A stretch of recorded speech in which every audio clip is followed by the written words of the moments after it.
Horizon TV, the beacon for the nation. Assalamu alaikum. Let's brighten up your morning. I am Aisha Khan and you're watching the Sabah show. Only on Horizon TV.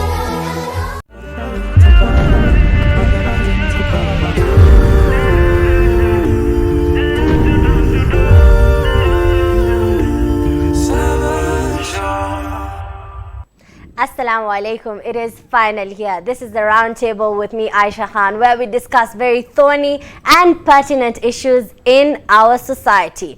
Now, each and every day, you find the youth want to settle down and tie the knot. Others are very scared of the word marriage. Divorce cases are on the rise. There is a lot of love during the beginning, but then after some while, it turns sour in weeks, days, months, and even years. Now the big question comes in, is there really a right age to settle down? Now remember, you can join in this conversation at Horizontv Kenya on Twitter, Facebook, Instagram. Let's get talking. And of course, I cannot do this alone. I'm here with a great panelist, and I have with me Jamila Wahome from FRC, who's also a counseling psychologist. I have with me our very famous Abu Najma with kids. He's here to put things into perspective. Now, before we begin about, the age that someone should settle down, what is marriage, Jamila? Assalamu alaikum wa rahmatullahi wa barakatuh. Marriage, how do we define marriage? Marriage is a contract, a legal contract, a moral contract, a social contract, and it also has the spiritual connotation as well. So basically, it's people coming together to commit themselves to live together. And with that, there is the legality, because they have to sign a document that you are living with this person. And religiously, it's recognized by Christians, by Muslims, by all the religions. And also, there's the social part, because it's the coming together of, first it starts as two people, and then we include the extended family of one party and the other party, and they both become now one big party. Yeah, that's what I would define as marriage. Amazing. Abu Najma, what is marriage in the context of Islam? Alhamdulillah wa salatu wa salam ala Rasulullah. Praise be to Allah, may peace and blessings be upon His Prophet and all those who follow His guidance till the last day. Marriage in Islam, I can put it as ibadah. It is a form of ibadah. At the same time, as she said, it is a contract. But in Islam it is ibadah. And we know that in ibadah, not all ibadah are easy, and that is where you began your words by mentioning whatever you mentioned. So it is ibadah, and the Prophet ﷺ said, "Man raghiba an sunnati falaysa minni," that whoever does not follow my sunnah, and the sunnah of the Prophet is marriage. And he said, "La rahbaniyata fil Islam," that there is no, sisterhood and fatherhood in Islam. And we know that the best of people, prophets, they got married. The best of people, they got married. And Allah says in the Quran, وَجَعَلَّ لَهُمْ أَزْوَاجًا وَذُرِّيَّةً, that we made the prophets have wives and children. You see, and that is how Allah wished that the world would continue, is that we are going to get married, and so that the population of the world would increase, and that we have this. Well, imagine this world without people who are getting married and people who are not multiplying. What kind of world would we be in? Exactly. Yeah. It would be an empty world. Now, Jamila, I will come to you, to the topic of today. Is there a right age for someone to get married? Okay, for me professionally, marriage is one of the milestones in life.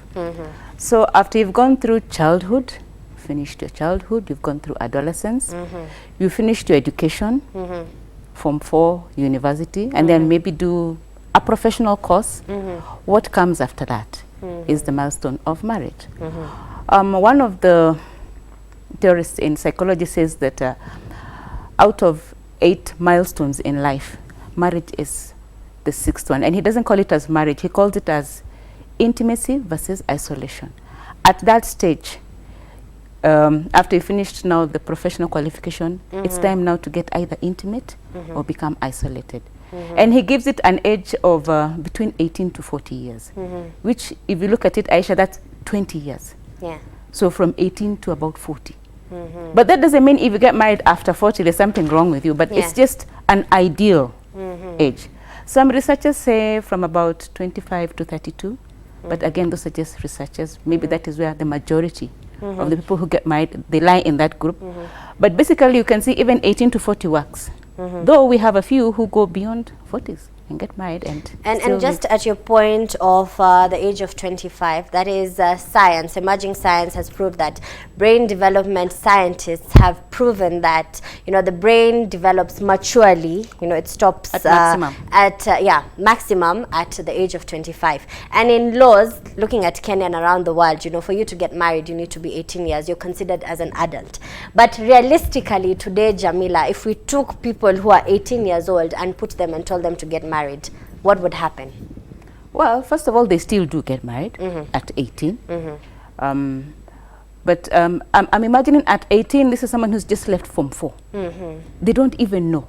Them, they're used to school where they're propelled by a bell. You're waking up by a bell, you go to class, every lesson is a bell, bell. Then after bell, and you go home. So now that one put them in the perspective of marriage, given what marriage carries. It carries your husband. Do you know how to be a wife, first of all? Do you even know yourself? Do you know your likes and your dislikes? With marriage comes intimacy. Do you know what intimacy is all about? And believe in me, Aisha, there are people who do not have no idea about intimacy. And given that there's no school of marriage, I always tell my clients, there is no school of marriage. Marriage is on-the-job training. You get in there, and then we start swimming when we're in marriage. I think if there was a school, it would be fully booked all the time. Wow, amazing. Abu Najma, now looking at the Islamic context, is there a specific age that people should get married? Because I'll go back to how culturally we're brought up, and you know, even Islam, where they say, you know, immediately your child becomes mature, to avoid zina, get them married. But is marriage just about the physical and that's about it? So maybe you can enlighten us in the Islamic perspective. Naam, alhamdulillah, wa salatu salam ala rasulillah. Answering that question, in Islam, we can't say that there is a specific age for marriage. What Islam says is that the ulama, they have 4 opinions with regards to marriage. They say that to some people it is obligatory, it is mandatory to get married. To some people it is recommended. To some people it is makruh, it is disliked for them to get married. And to some people it is haram. You know, so we start with the first group. The first group are those people who, you know, their bodies, you know, they are ready to do the thing. Yeah. You know, and according to the, also Islam considers the environment, as she has put it. Yeah. For example, with the Arab culture, it was very easy. The Arabs, they used to marry differently. And we know that in Islamic Sharia, we have something that is called urf. Urf is the culture. So the culture of the people is accepted in Islam as long as it does not contradict Islam. You see, so the Arabs, for example, they used to like, you know, this is going to be your wife. You know, and she's and this was accepted. And that is why even Abu Jahl and all the enemies of Prophet Muhammad, they did not accuse Prophet Muhammad of marrying Aisha at a young age, because that was accepted. If that was a weakness, something which was not allowed, then all of Arabian Peninsula would use that to fight the Prophet, because they used everywhere to Fight. to attack the character of the Prophet sallallahu alaihi wasallam. But they didn't use that because that was normal with Arabian Peninsula, and it was accepted at that time. You see, maybe it might not be accepted at these times. And number 2. Remember that Fatima, the daughter of the Prophet, she was married at 18 years old. She was married, Ali married her when she was 18 years old. So basically, Islam considers these 4. So there's some people who should get married, like the teenagers who commit zina and what. You know, somebody has impregnated a girl, but they say, we are not ready. And yet they can do all the stuff. You see, and she said, and she put it, what people need is to at a very young age, to be taught to accept the marriage life is the way. I'll give you an example. The Sahabas, young boy would be called Abdullah. Young boy would be called Abu Abdullah. Young girl would be called Ummu. You see, the mother of so-and-so, the father of so-and-so. This was accepted, was norm during the times of the Sahaba. Why? Because in their brains, in their minds, it was preparing them for this kind of life. Journey, yes. And they knew that there is no way out to, you know, there is no like zina in their society. So you just prepare yourself to be a wife, prepare yourself to be a husband, and that is how Allah wants it. So they had a system that they would prepare them for at a very at Young an early age. Yeah. So Abu Najma, what I'm getting from you is that we as a society today, the 21st century, we do not prepare our young children, you know, and nurture them into the marriage life. We wait for them to go to school, and then all of a sudden you pop the question. Thank you so much. Yeah? We prepare them for that. Why? Let me cut you. You know, some people, I don't want to mention any religion, but some people, you know, they always fight us. They think it is okay. You know, it's okay for my girl to have a boyfriend, for my boy to bring a girlfriend. And this is okay, and everybody has accepted this. But when you talk to the same parents, tell them that, you know, this is not accepted in Islam. And if they love each other, then they can, you know, they can do the nikah. Then as they progress with their, whatever they're progressing with, then they can settle down as husband and no. We prepare them for zina, for bad things, and even we do not want to prepare them Islamically. And they come with all these types of arguments. Doctor, this says this and that psychology, this, that. Well, psychologist has been bashed to the set. Now, Jamila, do you have anything to comment about that before we go on? No, he's right. Yeah. We don't prepare our children for marriage. We assume they will be taught. Yeah. I think the parents leave it to the school, and the school leaves it to the parent. So there's at no time is that person prepared to be a wife. Like I was telling, so at what age should a child, you know, start getting prepared to get married? I think we prepared ourselves. You remember, like mama cha mama na cha baba. Yes. So the children already. I think psychologically, knowing that, you know, when these children are growing up, when they are young, they have the mentality that at one point you see your mom and your dad, and you want to be like your dad, and the sisters want to be like their mom, and people play that game all ages, all century. It was normal, you know, like to chase cha mama and cha baba. Well, I think today the game has shifted, and we are online, we are playing games, we are playing Candy Crush. So when it comes to marriage, like, what are you telling me about? Well, let's move on to, you know, Jamila, they say in psychology that a man takes a longer time to mature than a woman. Okay, now in such a case, you find maybe a girl is 22 and the boy is 22, and they want to settle down and have a marriage. Can this marriage really survive, looking at what science says? Like he says, there's a lot about science that has been written. We talk about age. It really depends on the person, because there are people who marry people who are older than them, and it works out.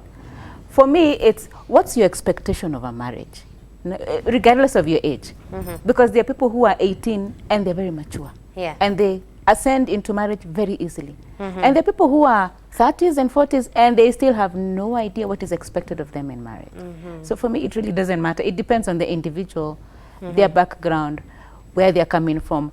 Like he says, where they have been prepared at home, at school, the environment, the school, and where they are at that particular point with their expectations of marriage. When you're growing up as a child, you thought one day I'll get married. What was coming into the mind, you know? Were you thinking that you're the one in the kitchen, you're the one who's running the house, or did you think you're the one who gives the orders around in the house? So it really depends on the individual. It depends on the individual. So age is just but a number. Abu Najma? Yeah, me, I would like very briefly before we go for the break. Me, I just want to say that about the age, Abdurrahman bin Auf married an elder woman. And when he met the Prophet, you know, his face was shining. He was just from Nikah. And the Prophet asked him, like, you know, what changed? Abdurrahman bin Auf said, I just got married. So the Prophet asked him, Thayyiba, or, you know, you married a virgin or a woman who had been married earlier. He said that I married a woman that was already, you know, divorced, and I married her. But the Prophet said, would have married a virgin. But Abdurrahman bin Auf said, you know, I had my smaller siblings, brothers and sisters who are small. So they need a mother figure. So, you know, I had to choose this woman so that she can, no, she's not only a wife, but she can take care of my children. And also you remember Prophet sallallahu alaihi wasallam, he was an orphan. He didn't get that, the mother side, the love, the woman side that he was missing. So Allah subhanahu wa ta'ala destined that he married an older woman. Abu Najma, we'll be coming to that in the second segment. There's a very interesting comment that I'm getting here that I will read when we come back after the break. So we'll be taking a short break. Remember, you can join in this conversation. That is at Horizontv Kenya on Twitter, Facebook, and Instagram. You can also call in live and send us an SMS on the numbers on your screen. Assalamu alaikum. Let's brighten up your morning. I am Aisha Khan and you're watching the Sabah show only on Horizon TV.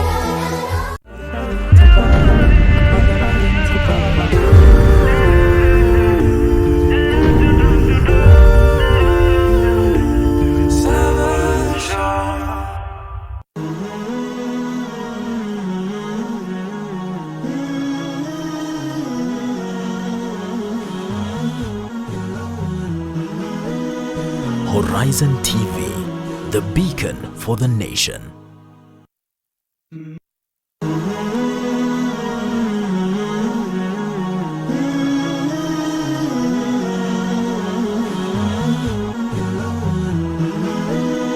Horizon TV, the beacon for the nation. Assalamu alaikum. Let's brighten up your morning. I am Aisha Khan and you're watching the Sabah show only on Horizon TV.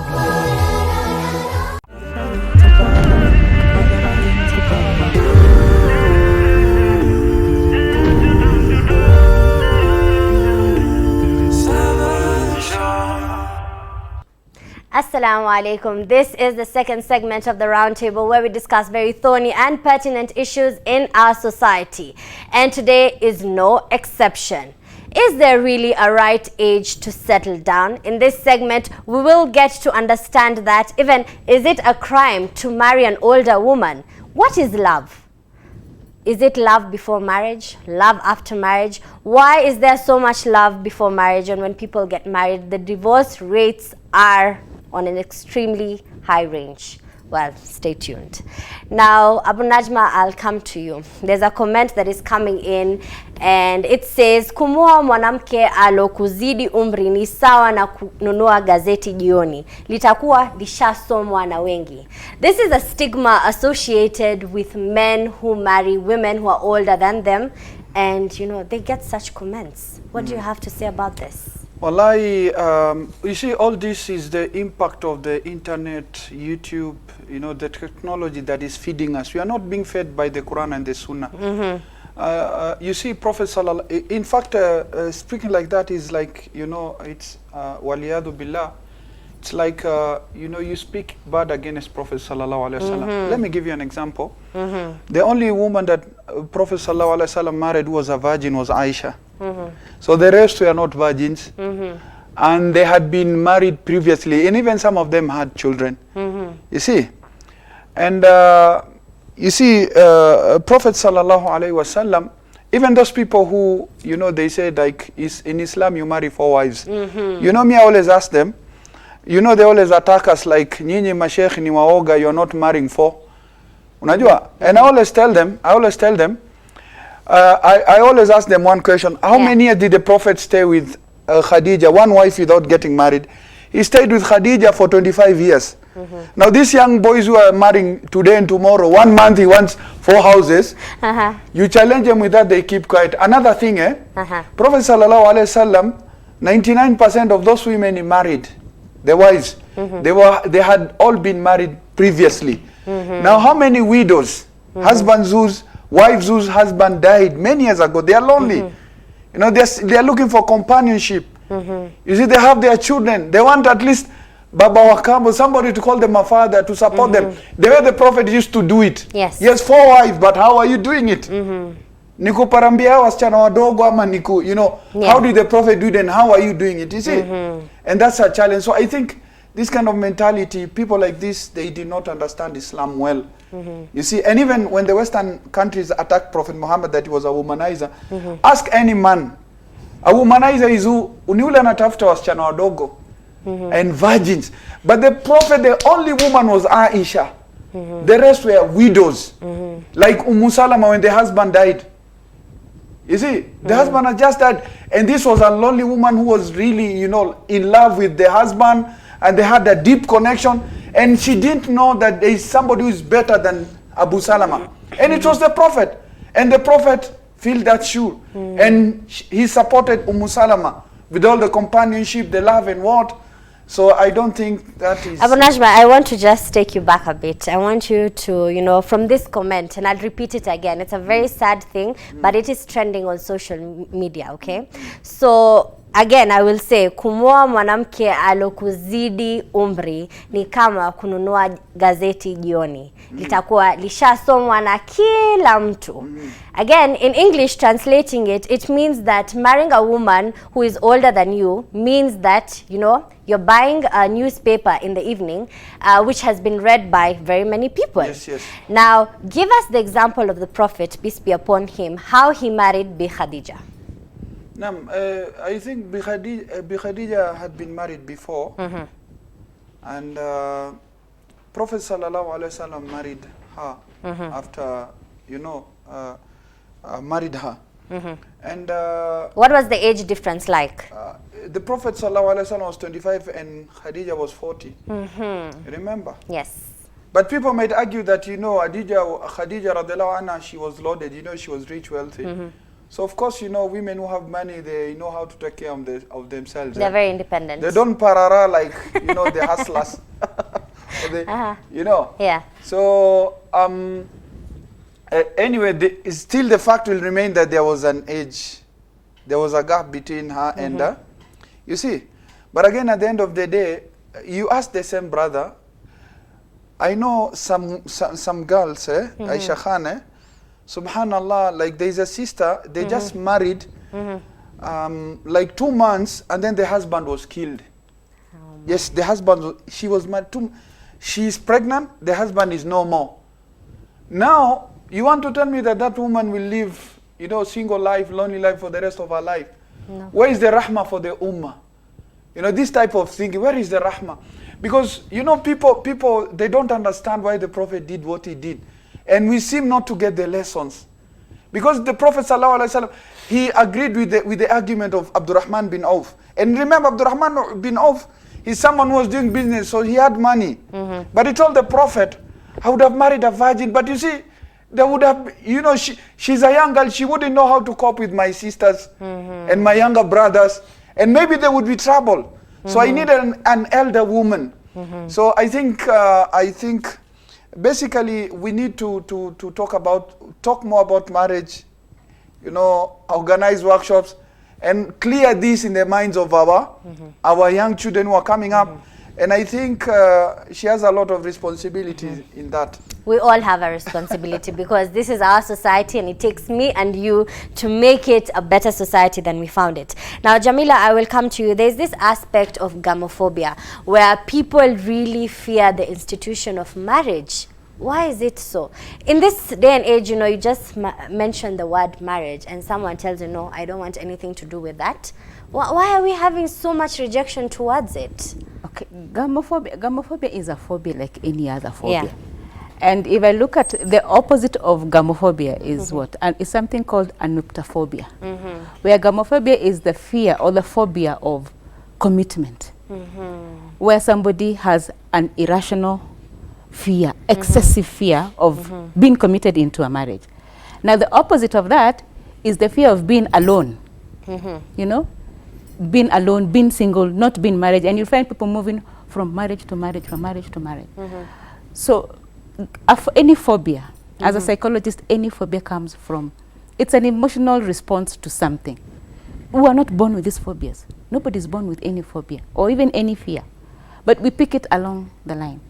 So these people who have what you call gamophobia, they picked it somewhere along the line. Maybe they must have seen marriages that are failing, seen people who are going through bad marriages, forced marriages, child marriages, same-sex marriages, and you're thinking, what's all this?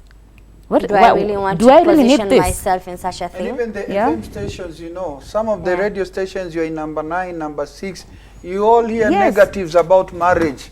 And the like social this media was is not beaten, helping. this was killed. Yes. You know, it's like marriage is not working out. It's like they're fighting it through the social So media. it makes the marital institution look very bad.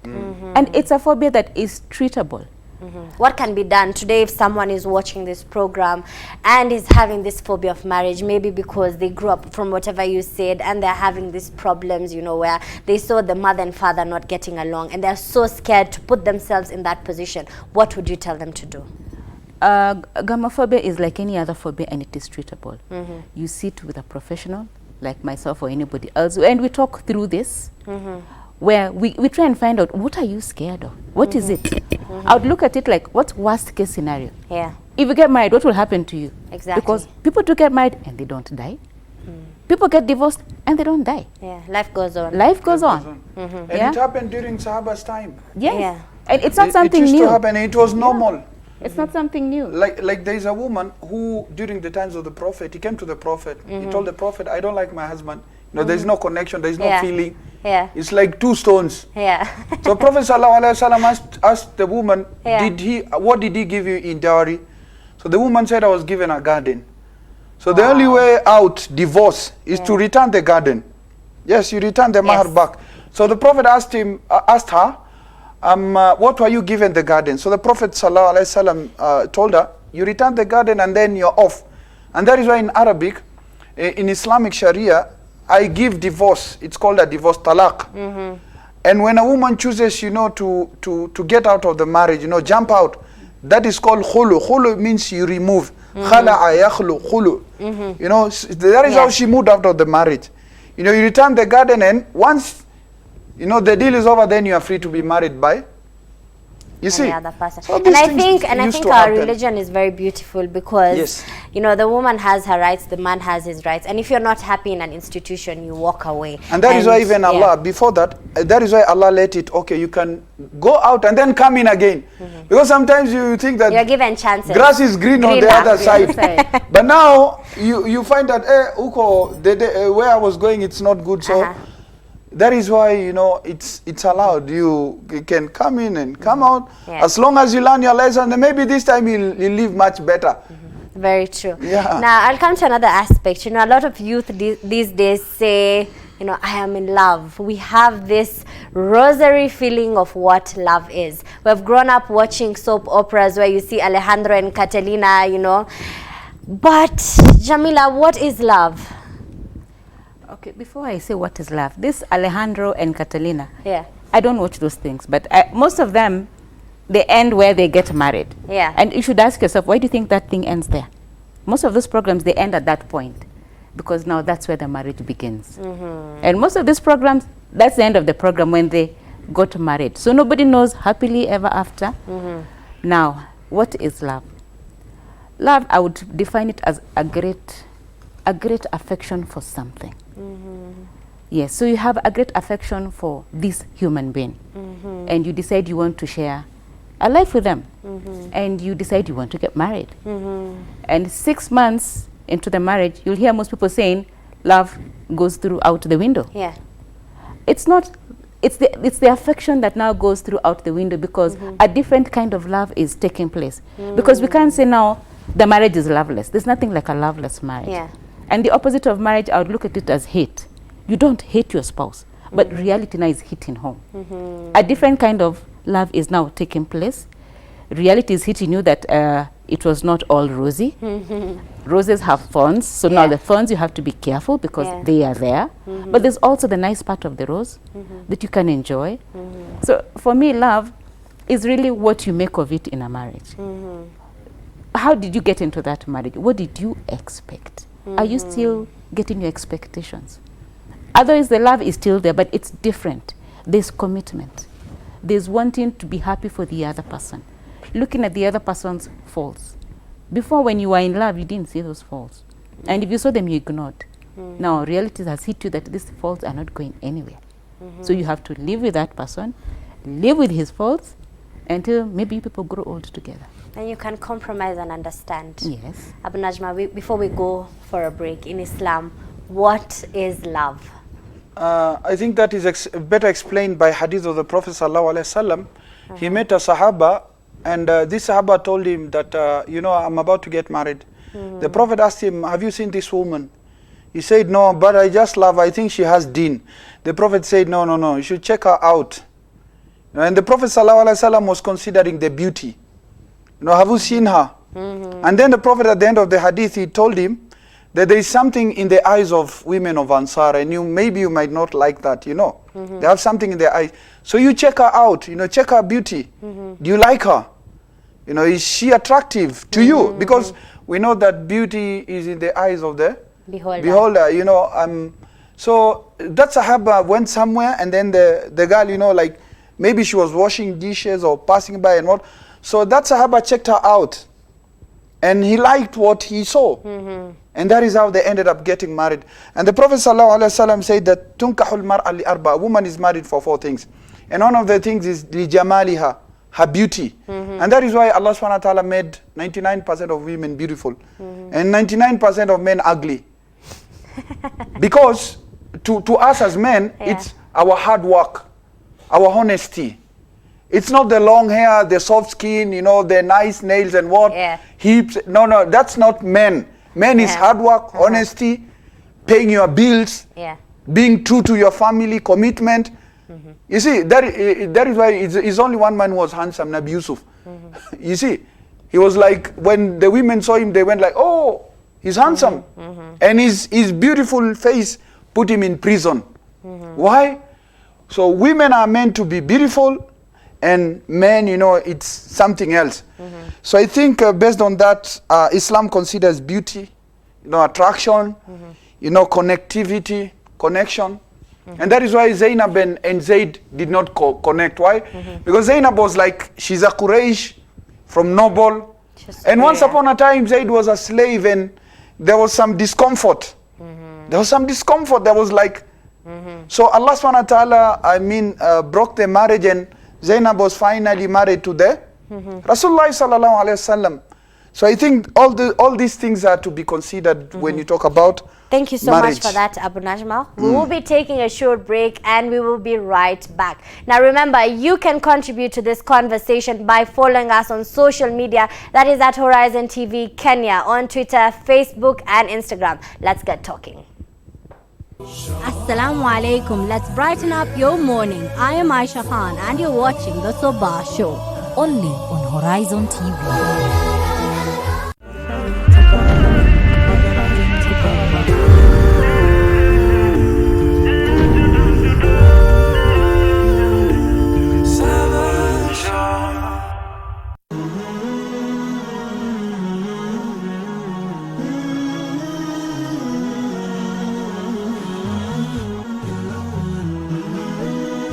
Horizon TV, the beacon for the nation.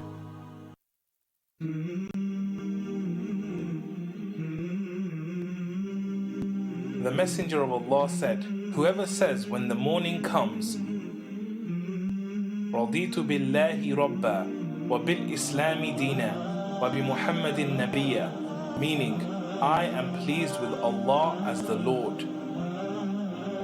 and with Islam as a religion, and with Muhammad sallallahu alayhi wasallam as a prophet.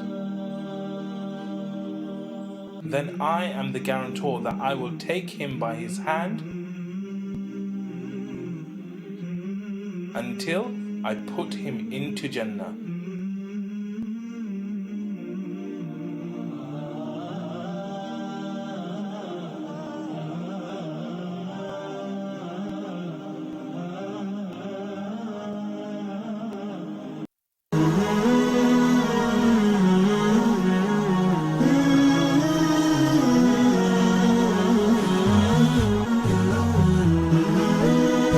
Horizon TV, the beacon for the nation.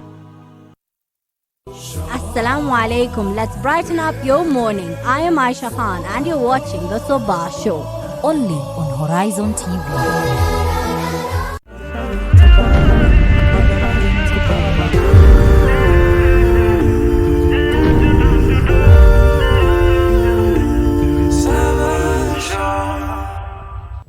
Assalamu alaikum. Welcome back to the last segment of the roundtable with me, Aisha Khan. And of course, the topic of the day is there really a right age to settle down and get married? We've had a very interesting conversation here. And Abu Najma, I will come to you. You know, they say couples are made in heaven. Now you find that there are many other women, you know, and people at large who are not married. What could the reasons be if couples are made in heaven? Maybe people need, those people who say these words, they need to tell us what they meant. But according to Islam, we saw Aisha radiallahu anha, I think it's Jibril who came to the Prophet, the picture of Aisha. And it was a marriage made in heaven. I think what they mean here is that, you know, like destiny, qadar. Yes. You know. But again, at the end of the day, when it comes to qadar and marriage made in heaven, people forget that you have to do actions. You see, at the end of the day, it's all about action. That as a man, you pay your bills. You take full 100%, you know, pay your bills. Treat the woman right, love her, take care of her. You know, once you get married, it's like you're blind. You won't see other women and what. So if that happens, then the marriage will survive and it will last for many years. But, you know, otherwise, it doesn't matter whether it was made in heaven or in hell or whatever. As long as there is no, you know, people are not playing their roles and they are working. It's like marriage, love is like you kindle it every day. You know, it's like a test that you have to pass every day. You don't take anything for granted. You know, no matter, you know, in fact, most of the marriages which are falling down are for rich people. You know, they have everything, big house in Lavington and Kileleshwa, you know, watchmen, dogs and STV and all the internet and what, but the woman is not happy. You know, she went for wealth, but you see, so there's a lot that we and have Abu to Najma, could there be another reason as to why, you know, people don't get married spiritually? There's two other reasons why? People do not get married. Spiritually? Yeah, there's this notion where people say there's something like Jini Mahaba. Oh, yeah. I think the possession of jinn is there and it is known. And even once upon a time, Ibn Taymiyyah was reciting Quran on a woman that had been possessed by a jinn. And Ibn Taymiyyah told this jinn that the woman does not love you. But the jinn said, I love this woman. They call it Rohani nowadays. Rohani is the same stuff. Rohani is shaitan and shaitan is Rohani. You know, people like to beautify these things with nice name. Rohan. It is all, you know, it's the same shaitan and it is evil. You see, so Ibn Taymiyyah, he recited on this woman, alhamdulillah, with the permission of Allah, she was cured. So I think, you know, this also has to do with the aspect of shirk. There are some people, they use these things, you know, they're in shirk and they don't know.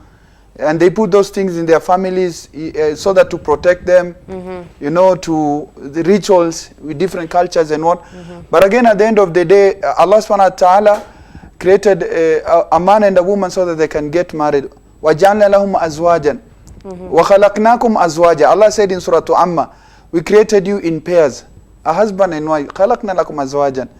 You see, at the end of the day, if women, some of the girls have this problem, even some of the men, you know, they have been possessed by jinn. You know, Quran needs to be recited on them, and inshallah, Quran shifa, it is a cure. And once they get better, they should get married and, you know, live of this kind of relationships. And even the ulama have discussed the possibility of jinn marrying men and men marrying jinn. It is there in fiqh books. And some of the scholars, you know, they are totally against it. Like Imam Ahmad bin Hanbal said, imagine you meet a woman and she's pregnant and then you ask her, who is your husband? Anakwambia ni bwana yake jini. Wow. So there would be fitna. Yeah. Even some of the scholars, they really discuss about these issues. Yeah. But again, at the end of the day, asomewe ruqya, apone and get married. Amazing. Now, Jamila, I'll come to you. We live in the 21st century where, you know, there's free mingling of the boy and the girl child, and people meet in the workplaces, they meet in schools, and they want to know each other before they get married. Do you think knowing each other before you get married is important? It is. I would call it to an extent, because there are people who meet each other and know each other and for many years, and they get married and it doesn't work out as a marriage. Then there's the other team who meet each other for a short while, 1-2 meetings, they get married and it works out. Yeah, but it would be important to know who you're dealing with. See that person, like he said, you need to see whether they are beautiful. There's nothing wrong with marrying a beautiful wife. There's nothing wrong with marrying a handsome man. Yeah, they're there. Even a rich man, I don't think Yeah. there's anything wrong with that. But it would be good to understand what you're getting yourself into. So that you don't get a case where a client of mine comes and tells me, I married my wife and she's not beautiful.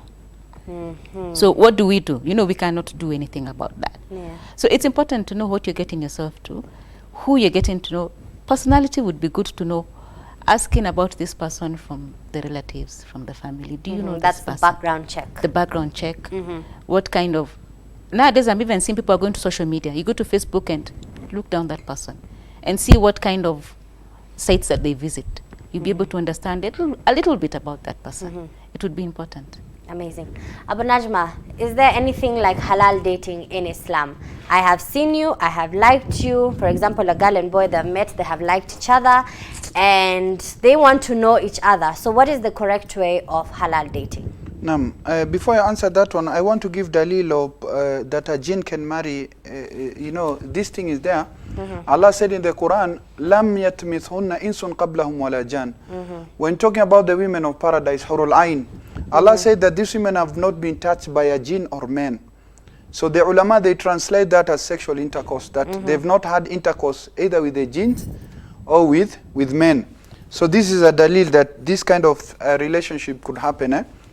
Okay, coming to answer that question, there is nothing in Islam like halal dating, but what we say is that you know, if for example somebody loves my daughter, or I love somebody's daughter, Allah says wa'atul buyuta min abwabiha. You know, you come through the door, not through the window. So you come through the door. And what is the door? You know, I always tell my daughters that if somebody loves you, then they should love me also. They come and love my beards. They love me. So what do I mean by this is that if they truly love you, then they would come to me and tell me, I love your daughter. So what's the way forward? And I would give them the way forward. And you know, we, especially as fathers, we don't have like, we are not tied by cultures like other fathers. You know, we follow Islam, we are converts. We are new to Islam like the Sahabas. So when we chose to embrace Islam, it means we left our culture. So we are Muslims. You see, so if there is love between my daughter and you, then that's okay. You know, if there isn't, then, you see. Yeah. So it is as simple as that. But one of the worst things that have happened in the halal dating is, how many women have become pregnant through halal dating? How many women whose heart have been broken through halal dating? Now, how many women have been frustrated through halal dating? And this same guy who is saying halal dating, is doing halal dating with like 40 others. The Prophet said that before the ends of time, one man would be followed by 50 women. Wow. Now we are being followed like 30 roughly, so we've not reached like 50. You see? So now how many halal is he tasting and checking out? You know, Aisha Khan, no. There's something, you know, you don't know Arabic well, so let me check out this one, Aisha. Oh, you know Hadith, but I think you're not that beautiful, let me check this one. So checking out, and time is moving in. So I will come to you, Jamila. Are there any avenues, you know, as a Muslim community and a psychologist, you know, a counseling psychologist, where today the youth want to get married, but again they say we don't have anyone to get married to. So are there avenues in the Muslim community where people can come and get spouses? Yes. As you said, we're in the 21st century. We have very many online dating sites. Even there's muslima.com. Yeah. Very famous. Yeah. I have met 1 or 2 people who have met their spouses through muslima.com. And then it's at this point I would like to introduce the Family Resource Center, located next to Jamia Mosque, where we have a matchmaking program that has been running for maybe roughly now 14 years. Wow. And that's I wouldn't call it a dating site. I would call it a matchmaking program, where we get women who have are ready to get married. But like you say, they don't know where to get the spouses. Men too, who are married or divorced or widowed, and they want to get a spouse in halal circumstances. They come to us. There's a program that we take them through, and then we introduce them, and maybe a maximum of 3 meetings, and you decide, because we don't allow dating. After 3 meetings maximum, you should be able to know whether you want to move to the next step, or you don't want to move. No questions asked. Yeah. We have people who have benefited, very many people have benefited, because in actual fact, most people will tell you, I've been pursuing my career, I don't know where to meet a spouse. They have good jobs, they have a good career, but where do I meet a Muslim man who I know who has deen? Yeah. So at least when you come to the Family Resource Center, you're guaranteed of one thing, the deen is there. So the rest will just be added value. Amazing. Abu Najma, your parting shot. My parting shot is that I really agree with what she said. There's my wife's brother is a very shy guy, and he was very religious. So he came to Family Resource, and he got himself a very nice, beautiful, educated wife. And now they have, I think, 2 children, and they're living a good life. So I think, as she said, is that you know, the beginning is very important in marriage. It's not the end, the beginning. So once you lay a good foundation, it's very important. And also they can go to the imams. I meet many people who come to me and they say, you know, I want a good wife, I want a good husband and more. So some of the imams are very good and they can be really helpful, but just depends on which ones. And because some will always make you like, instead of sending you to somewhere you can be helped, anakuambia ngoja tu itapatikana inshallah, and they are not doing anything. Yeah. Amazing. Thank you so much, Abu Najma and Jamila. May this conversation touch many hearts of the youth, and may our marriages be successful, inshallah. May we stop running away from marriage. May we get married and have, you know, a better ummah in place. Now, as always, I have my perspective. Now, getting married is half of your deen, and marriage is just like a delicacy that constitutes very many ingredients. Age is just but a number. And I'd also like us to make a small dua for people who are sick in hospital, others who have lost their families, people who are in war-torn countries. May Allah ease their journey. I've been your host, Aisha Khan, and this has been The Round Table, where we discuss very thorny and pertinent issues in our society. Now let's meet next week, same time, same place, and of course, a different topic. Assalamu alaikum. Let's brighten up your morning. I am Aisha Khan and you're watching the Sabah Show. Only on Horizon TV.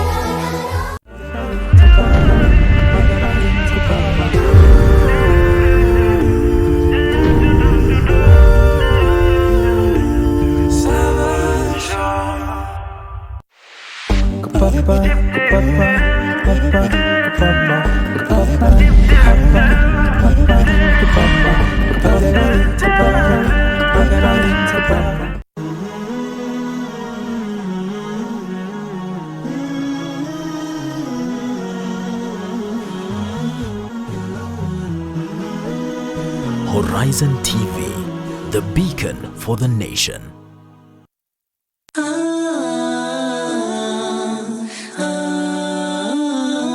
Repel the thought, for if you don't, it becomes an idea. So repel the idea, for if you don't, it will become a desire. So fight against that desire, for if you don't, it will become a determination and a passion. And if you don't repel that, it will become an action. And if you don't replace it with its opposite, it will become a constant habit. So at that point, it will be difficult for you to change it.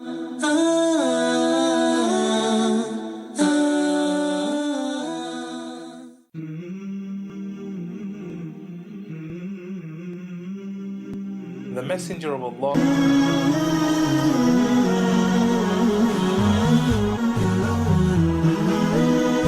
Horizon TV, the beacon for the nation.